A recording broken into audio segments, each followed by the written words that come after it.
अस्सलाम वालेकुम दोस्तों, इन सड़वे मौसम फखर में खुश आमदीद। इस्लामाबाद में बदअमनी और पाकिस्तान को एक इंतशारी कैफियत से दोचार करने के लिए पाकिस्तान तहरीक इंसाफ का एक ख़तरनाक प्लान बेनकाब हो गया है। और इनसाइट देखने वालों को ये ख़बर मैं कल ही अपने एक वीलॉग में आपके हवाले जो है वो आपके साथ वो ख़बर मैं शेयर कर चुका हूँ कि जनाब किस तरीके से किन किन हज़रात की कहाँ कहाँ पर कौन कौन सी ड्यूटीज़ लगाई गई हैं। अब आज वफाकी वज़ीर दाखिला की तरफ से एक हंगामी प्रेस कॉन्फ्रेंस के अंदर अली अमीन गंडापुर साहब की एक ऑडियो रिकॉर्डिंग को पेश किया गया है और साथ इस बात का दावा भी किया गया है कि जनाब पाकिस्तान तहरीक इंसाफ और अली अमीन गंडापुर अगर इस ऑडियो को गलत साबित कर दें तो उनकी हर एक बात को तस्लीम किया जा सकता है। और उनका ये भी मानना है कि जनाब इस ऑडियो का जहां मर्जी से फॉरेंसिक करा लिया जाए, इसके अंदर किसी तरह की कोई अल्ट्रेशन नहीं है। और अगर आप इस ऑडियो को सुने तो इसके अंदर भी बहुत ज़्यादा ख़तरनाक बातें की गई हैं, बल्कि वो तमाम खबर जिसका मैंने आपके साथ जिक्र किया उसकी लफ्ज़ ब लफ्ज़ तस्दीक की गई है इसी ऑडियो के अंदर। और ये भी बताया गया है कि जनाब ये जो लोग आ रहे हैं, जिन जत्थों को तैयार किया गया है, जिन जत्थों को मुसल्ला किया गया है, वो रावलपिंडी और इस्लामाबाद के बॉर्डर पर किस किस जगह पर ठहरेंगे और उसके तमाम क्या मामलात हैं। वफाकी वज़ीर दाखिला ने अपनी प्रेस कॉन्फ्रेंस में और क्या क्या इंकशाफात किए और इस ऑडियो के अंदर किस किस्म की खूंरेज़ी के इशारे मिल रहे हैं, इस पर आपके साथ बात करूँगा। लेकिन इससे पहले एक और ख़बर है जो आपके साथ शेयर करना बहुत ही ज़्यादा ज़रूरी है, क्योंकि आज वज़ीर आज़म साहब ने शर्फ़ मुलाकात बख्शा मुझ समेत कई यूट्यूबर्स को। और इस मुलाकात के अंदर बहुत तफसीली गुफ्तगू हुई और इस मुलाकात के अंदर वज़ीर आज़म शहबाज शरीफ साहब ने एक अहम इंकशाफ भी किया। यानी बाहर बाहर लड़ाई, बाहर बाहर दशनाम, बाहर बाहर एक दूसरे को चोर चोर डाकू डाकू लुटेरा कहने के साथ साथ इमरान खान साहब ने अपने प्लान बी पर अमल दरामद करते हुए एक बंदे को भिजवाया वज़ीर आज़म शहबाज शरीफ से मुलाकात के लिए और उनको साथ एक फरमाइशी प्रोग्राम भी भिजवाया और उसके ज़रिए उनको पेशकश की गई कि जनाब आप ये हमारी दो बातें मान लें और उसके बाद जो ताड़ा दिल करदा करना तनु इस रस्ते कोई रोकन पुछण वाला कोई नहीं होगा।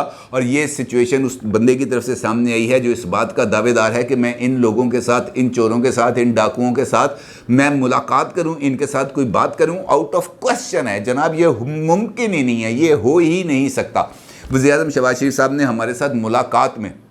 इस बात का इंकशाफ किया कि आज से कोई 10-15 दिन पहले इमरान खान साहब ने एक कारोबारी शख्सियत को वज़ीर आज़म शहबाज शरीफ साहब के पास भेजा और उनको दो बातों के ऊपर बातचीत करने की पेशकश की। एक उनका ये कहना था कि जनाब आर्मी चीफ़ की तैनाती के हवाले से आप हमारे साथ मुज़ाकरात करें, हमारे साथ बातचीत करें, 3 ना असी देवांगे, 3 ना तुसी दिओ, उह तिन्नां दे विचों असी जे ना ये गलबात करके कोई ना कोई दरमियानी रास्ता निकालेंगे, कोई ना कोई इत्तफाक़े राय का आर्मी चीफ अपॉइंट कर दिया जाएगा। अब ये एक नई सिचुएशन सामने आई है। इसका मतलब ये है कि जो नवाज शरीफ साहब ने आज से चंद रोज़ पहले इस बात का जिक्र किया था कि इमरान खान साहब की तरफ से जो लॉन्ग मार्च किया जा रहा है इसका मकसद सिर्फ़ और सिर्फ अपनी मर्ज़ी का चीफ ऑफ आर्मी स्टाफ लगवाना है, इसके अलावा और कुछ नहीं। आज वज़ीर आज़म शहबाज शरीफ साहब ने इस बात की इस तरीके से तस्दीक की है कि जनाब वाकई ही इमरान खान साहब की तरफ से ये पैगाम आया था और उन्होंने कहा जनाब 3 नाम हम देंगे, 3 नाम आप देना और फिर हम कोई कंसेंसस के साथ कोई उम्मीदवार का तयन कर लेंगे। जिस पर शहबाज शरीफ साहब ने उनको इस बात का जवाब कुछ इस तरीके से दिया बकौल शहबाज शरीफ साहब से कि मैंने वो साहब जो मुझसे मिलने आए थे, मैंने उनको ये जवाब दिया कि जनाब जिस वक्त आप चीफ ऑफ आर्मी स्टाफ की अपने दौर के अंदर एक्सटेंशन और उसके लिए लेजिस्लेशन कर रहे थे, क्या आपने उस वक्त मुझसे पूछा था? उस वक्त आपने मेरे साथ कोई बात नहीं की। और दूसरी बात यह है कि आइन के अंदर जहाँ जहाँ पर अपोजिशन लीडर के साथ मुशावरत का जिक्र है वो तमाम अमूर के ऊपर आप जब वज़ीर आज़म थे आपके साथ जो मुशावरती अमल था वो आपने खुद ही कभी शुरू नहीं किया, बल्कि आप एक ख़त लिख देते थे और ख़त पे अपोजिशन लीडर लिखते थे, मियाँ शहबाज शरीफ का नाम तक नहीं लिखा जाता था। तो उन्होंने कहा कि इस सूरत हाल में आपके साथ और ख़ास तौर पर इस ओहदे के लिए किसी तरह की कोई बातचीत नहीं होगी। और उनका ये कहना था कि दस्तूर पाकिस्तान के तहत जो सवाबदीदी इख्तियारात मेरे पास हैं, मैं सिर्फ़ और सिर्फ उन्हीं सवाबदीदी इख्तियारात के तहत अमल करूँगा और कानून और आइन के मुताबिक फ़ैसला करूँगा और पूरी नेक नीयती और ईमानदारी के साथ फ़ैसला करूँगा कि पाकिस्तान फ़ौज का अगला सिपा सलार कौन होगा। जब उनसे पूछा गया कि जनाब ये वाला फ़ैसला अब कब तक करेंगे, उन्होंने कहा ये फ़ैसला अपने वक्त आने पर हो जाएगा, इस सिलसिले में किसी को परेशान होने की ज़रूरत ही नहीं है।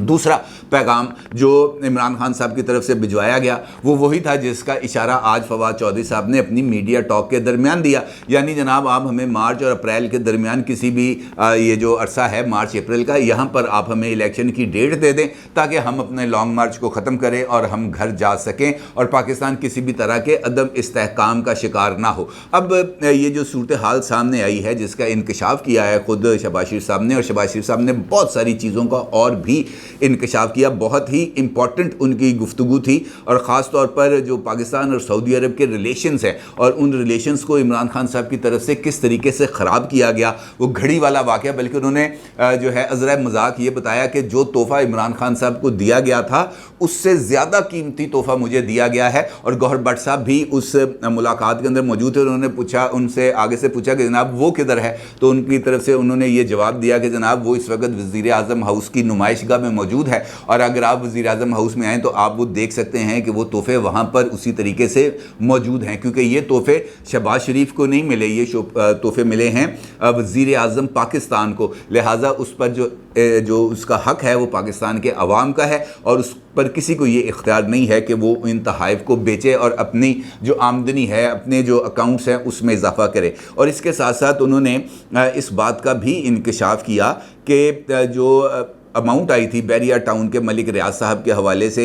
50 अरब रुपए जो पाकिस्तानी बनते हैं, 190 मिलियन पाउंड्स की अमाउंट बनती है, तो इसके बारे में उनका ये कहना था कि इसके ऊपर कार्रवाई जारी है और किसी को भी इसके ऊपर इस अमल में ना कोई रियायत मिलेगी, और कानून अपना रास्ता ना सिर्फ इख्तियार करेगा बल्कि जो सज़ावार है उसको इसकी सज़ा भी भरपूर तरीके से मिलेगी। अब तवक्को ये करनी चाहिए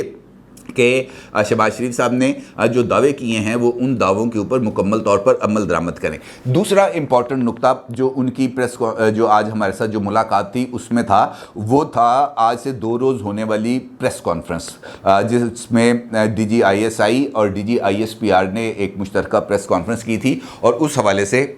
शहबाज शरीफ साहब का ये कहना था कि ये प्रेस कॉन्फ्रेंस जो ख़ास तौर पर DGISI ने की, ये उन्होंने इसकी इजाज़त ली थी बाज़ाब्ता तौर पर वज़ीर आज़म शहबाज शरीफ साहब से, और उनका ये कहना था कि जनाब साढ़े ते हुण बहुत ज़्यादा भाई गला करने लग पे, लिहाजा अब इनके झूठों का जवाब देना और अपने इदारे की तरफ से क्लैरिफिकेशन देना बहुत ही ज़्यादा ज़रूरी है। और उनका ये कहना था कि बहुत सारी मुलाकातें और बहुत सारी बातें ऐसी हैं जिनसे DGISPR भी आगाह नहीं है, लिहाजा बेहतर है कि मैं बहुत सारे वाक़यात का ऐनी शाहिद भी हूँ, लिहाजा मुझे ये प्रेस कॉन्फ्रेंस के अंदर जाने की इजाज़त दी जाए। जिस पर शहबाज शरीफ साहब ने कहा कि जनाब मैंने उनसे कहा कि आप ज़रूर जाएँ और जाकर अपना मौक़िफ़ सामने रखें, और फिर उनका ये कहना है कि जनाब ये हमारी इजाज़त के साथ आए हैं। और फिर इसके हवाले पाकिस्तान की जो माशी सूरत हाल है और दीगर जो अमूर हैं इसके ऊपर उन्होंने अपनी हुकूमती काविशों का, वज़ीर ख़ारजा बिलावल भुट्टो साहब की काविशों का उन्होंने जिक्र किया। उन्होंने बताया कि किस किस तरीके से कहाँ कहाँ पर कौन कौन से मामला रुके हुए थे जिनको हम चलाने की कोशिश कर रहे हैं, और ख़ास तौर पर वो बहुत ज़्यादा पुरुम्मीद हैं कि सऊदी अरब ने बहुत सारे मनसूबे जो पाकिस्तान के लिए शुरू किए हुए थे, जो इमरान खान साहब के दौर के अंदर रुक गए थे, वो मनसूबे, और ख़ास तौर पर गवादर के अंदर ऑयल रिफाइनरी लगाने का जो मनसूबा है उसके आगाज़ के लिए क्राउन प्रिंस सऊदी अरेबिया बहुत जल्द पाकिस्तान आएंगे, और इसी तरीके से चाइनीज़ इन्वेस्टमेंट भी पाकिस्तान में अब आने जा रही है। और इस मौके पर माजी में भी जब CPEC के ऊपर दस्तखत करने के लिए चाइनीज़ प्रेसिडेंट ने पाकिस्तान आना था, उस वक्त भी यहाँ पर लॉन्ग मार्च और धरने किए जा रहे थे, और अब भी जब हम इकनॉमिक रिवाइवल की तरफ जा रहे हैं इस मौके पर भी यहाँ पर धरने और पाकिस्तान को अदम इस्तेहकाम का शिकार करने की कोशिश की जा रही है। और उसका सबूत भी सामने आ गया है, जो ये ऑडियो सामने आई है अली अमीन गंडापुर की, जो इस वक्त सोशल मीडिया पर वायरल भी है, और इसके ऊपर वज़ीर दाखिला जनाब राना सनाउल्लाह साहब ने प्रेस कॉन्फ्रेंस भी की है। इसके अंदर बहुत सारी चीज़ें खुल के आ गई हैं। इसका जो ट्रांसक्रिप्ट इस वक्त मेरे सामने पड़ा है उसके अंदर तो ऐसे ही गुफ्तगू है कि नामालूम शख्स है, वो आगे से पूछता है जी अली खान साहब, अली अमीन गंडापुर आगे से पूछते हैं सदर साहब क्या पोजीशन है, वो आगे पूछता है सर पोजीशन A1 है आप सुनाएं। अली अमीन गंडापुर पूछते हैं जनाब बंदूकें कितनी हैं, कहते हैं बहुत हैं। लाइसेंस भी बहुत हैं। बंदे भी जितने चाहेंगे होंगे सर। अच्छा हम कैंप लगा रहे हैं साथ ही करीब कॉलोनी में। उन्होंने कहा जी यहाँ करीब 3 जगह कौन सी है, आखिर में कौन सी कॉलोनी साथ लग रही है। अली अमीन कह रहे हैं बॉर्डर पर। اسلام آباد پنڈی کے بارڈر پر ٹول پلازے کے لیفٹ سائڈ پر کون سی جگہ ہے؟ ٹاپ سٹی ہے یا کیپٹل؟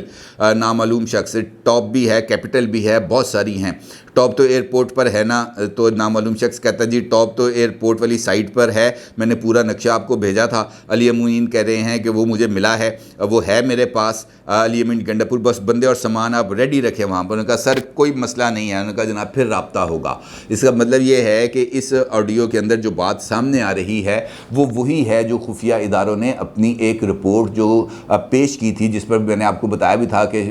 جو ہے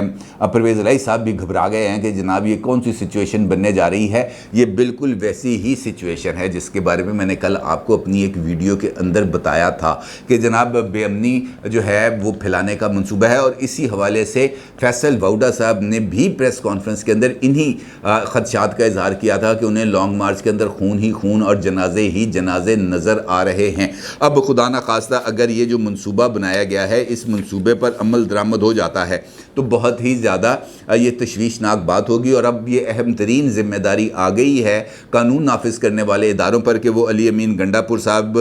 سے اس بندے جس کے ساتھ وہ ٹیلی فونک کانورسیشن کر رہے ہیں اس کا پتہ چلائیں، اور یہ تمام ہتھیار اور یہ تمام چیزیں جو ہیں، یہ جو سارے منصوبے ہیں، ان منصوبوں کو ناکام بنانے کے لیے عملی اقدامات کیے جائیں۔ یہ والی بات اب فضول ہے کہ جناب عدالت میں جاتے ہیں، مقدمہ درج ہو جاتا ہے، ریلیف مل جاتا ہے۔ جب ریاست نے اپنی طاقت استعمال کرنی ہوتی ہے نا، جب جس کو پکڑنا ہوتا ہے، جب جس کو شکنجے میں جس کو فٹ کرنا ہوتا ہے، ریاست کے پاس بہت سارے اختیارات ہیں، وہ انہی اختیارات کے تحت بندے کو منڈ کے رکھ دیتی ہے جس کو اس نے کرنا ہے، جس پر ریاست نے اپنی اختیارات اور طاقت کا استعمال کرنا ہے۔ ریاست اس کے اوپر پھر کوئی لحاظ نہیں کرتی، جو ہم نے ماضی میں دیکھا ہے اور ایک سے زائد مرتبہ دیکھا ہے۔ جب انہوں نے اپنی ریٹ کو اسٹیبلش کرنا ہے تب انہوں نے اپنی ریٹ کو اسٹیبلش کرنا ہے، اور اس کا مطلب یہ ہے کہ عمران خان صاحب کا جو لانگ مارچ ہے وہ یقینی طور پر اب ایک بہت بڑا ایک خطرہ ثابت ہو سکتا ہے، اللہ نہ کرے۔ اور اسی لیے یہ جو پریس کانفرنس تھی وزیر داخلہ رانا ثناء اللہ صاحب کی، وہ اسی تناظر میں تھی، اور اس پر ان کا یہ کہنا تھا کہ جناب یہ جو P T I long march میں لاشیں بچھانے کا پروگرام بنا رہی ہے تاکہ حکومت پر الزام آئے، ان کے جتھوں کے جتھے اسلحہ لے کر مارچ میں آ رہے ہیں، ان کا مقصد اسلام آباد میں انتشار پھیلانا ہے، جس کے ہمارے پاس ثبوت موجود ہیں، لیکن کسی کو بھی قانون ہاتھ میں لینے اور انتشار پھیلانے کی اجازت نہیں دی جائے گی۔ اجازت کون لے رہا ہے؟ انہوں نے آپ سے اجازت لے کے یہ منصوبہ بندی کی تھی۔ اجازت اجوزت کی بات نہیں ہے، بات یہ ہے کہ اگر آپ میں تپڑ ہے، اگر آپ واقعی ہی ریٹ آف دی اسٹیٹ کو اسٹیبلش کرنا چاہتے ہیں تو پھر ریٹ آف دی اسٹیٹ کو اسٹیبلش کر کے دکھائیں، اٹھائیں نا علی امین گنڈا پور کو، پتہ چل جائے گا کہ کس پاوک دی ہے، پتہ چل جائے گا نا، آپ کو بھی پتہ چل جائے گا۔ لیکن آپ یہ کہیں گے جناب وہ خیبر پختونخوا میں ہے، ہم وہاں پر ہاتھ نہیں ڈال سکتے، ایف آئی اے نہیں گرفتار کر سکتی، یہ جو سیکیورٹی ادارے ہیں ڈالے والے یہ نہیں گرفتار کر سکتے۔ گرفتار کرنا ہے تو میں آپ کو بتاؤں کہ اگلا منٹ نہیں گزرے گا علی امین گنڈا پور صاحب ایسے لاپتہ ہوں گے کہ کسی کو پتہ نہیں چلے گا کہ کدھر گئے، اگر ریاست اپنی ریٹ کو اسٹیبلش کرنی چاہے گی۔ لیکن چونکہ یہ پولیٹیکل چیزیں بہت ہی زیادہ کمپلیکیٹڈ ہوتی چلی جا رہی ہیں، اور یہاں پر ہر ایک چیز کو سیاسی انتقام کا درجہ دیا جاتا ہے، اور سیاسی انتقام کے اوپر ہی اس کو پرکھا جاتا ہے، لہٰذا یہ والے جو مسائل ہیں ان مسائل کا حل تلاش کرنا بہت ہی زیادہ ضروری ہے، اور سب سے بڑی ذمہ داری ہے اسٹیٹ کی کہ وہ شہریوں کے جان و مال کا تحفظ کرے۔ اب ایک چیز ثابت ہو رہی ہے کہ عمران خان صاحب آ رہے ہیں، ایک چیز ثابت ہو رہی ہے کہ انہوں نے راولپنڈی اسلام آباد کے جو بارڈر ہے وہاں پر آ کے بیٹھنا ہے، انہوں نے اسلام آباد کی حدود سے پہلے ہی جو ہے وہ آ کے بیٹھنا ہے، وہاں پہ دھرنا دینا ہے۔ عمران خان صاحب اپنا لاؤ لشکر لے کر وہ پہنچ جائیں گے اسلام آباد کے اندر، اور ارد گرد تمام لوگ موجود ہوں گے، جو ان کا پلان ہے۔ ایسی صورتحال میں نبٹنا کیسے ہے، یہ ایک امپورٹنٹ سوال ہے، اور اسی لیے عمران خان صاحب اسٹیبلشمنٹ کو مسلسل نشانے پر رکھ رہے ہیں تاکہ وہ اپنی سکن کو بھی سیو کر سکیں، اور اس کے ساتھ ساتھ اگر کوئی ایسی کارروائی ہوتی ہے، کوئی پولیس اپنی کارروائی کرتی ہے یا قانون نافذ کرنے والے ادارے اپنی کارروائی کرتے ہیں، تو وہ اس بارے میں پہلے ہی پریمپٹ کر دیں کہ دیکھیں میں تو اب سے پہلے کہا تھا کہ انہوں نے طاقت استعمال کرنی ہے، انہوں نے طاقت استعمال کر لیا ہے، ہم تو پیسفل ہیں۔ جو ثبوت سامنے آ رہے ہیں اس کے اندر تو جو پیسفل جو پروٹیسٹ ہے اس کے تو دور دور تک نشان نظر نہیں آ رہے۔ اللہ تعالیٰ پاکستان پر رحم فرمائے، اور یہ جو منصوبے گورنمنٹ شروع کرنے جا رہی ہے یہ اگر پاکستان کے لیے بہتر ہیں تو یہ ان کو بھی مکمل بھی ہونا چاہیے، اور یہ جو قانون شکنی ہے کم از کم اس کے اوپر تو نکیل ڈالنی پڑے گی، ادروائز پھر سچویشن خراب ہونے کا جو ذمہ ہے وہ میرا خیال ہے کہ پھر عمران خان صاحب سے شفٹ ہو کے حکومت پر آ جائے گا، اور پھر وہ جو اشارے مل رہے ہیں مختلف جگہوں سے مختلف طریقوں سے کہ جناب کوئی اگر صورتحال بگڑ جاتی ہے تو پھر کوئی غیر آئینی یا ماورائے آئین اقدام ہو سکتا ہے، تو اس کے لیے بھی اس کی بھی روک تھام کرنا بہت ہی زیادہ ضروری ہے، اور وہ صرف اور صرف اسی صورت میں ہوگی کہ ان کو نکیل ڈالی جائے۔ نکیل نہیں ڈالیں گے تو پھر اس کا مطلب یہ ہے کہ ہم خود یہاں سے بوریا بستر جمہوریت کا گول کرنے کے لیے مکمل طور پر آمادہ بیٹھے ہیں۔ اپنی رائے کا ضرور اظہار کیجیے گا۔ آپ کا بہت شکریہ۔ اللہ حافظ۔